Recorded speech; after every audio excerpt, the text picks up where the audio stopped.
All right, I'm going to admit I jumped on the bandwagon here once Silksong release date was announced a couple weeks ago, and I don't know too much about Hollow Knight. I've probably played through about half of it with about maybe 20 to 30% content completion. Um, I get this is a Souls-like Metrovania. I do, and I expect the bosses to be difficult.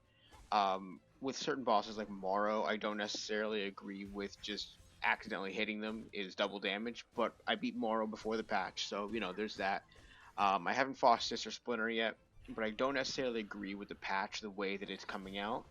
I think the answer for this, honestly, is to have difficulty settings per save file, and that it cannot be changed once it's set in easy, medium, hard, something like that. I don't know where the current saves should scale, be it normal or hard, but I think every player should get their own choice without a patch because there is split in the community about it. I'm not going to claim to know anything about game design. I don't know how much work kind of goes into that.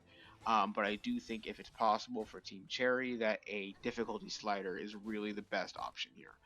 Um, and before any of you say, "Oh, just use mods," first of all, I'm a PC player as well. However, some of us don't like to play with game-altering mods, and the PC players out there, we all need to remember that console players exist, and they do not have the same access to mods that we do.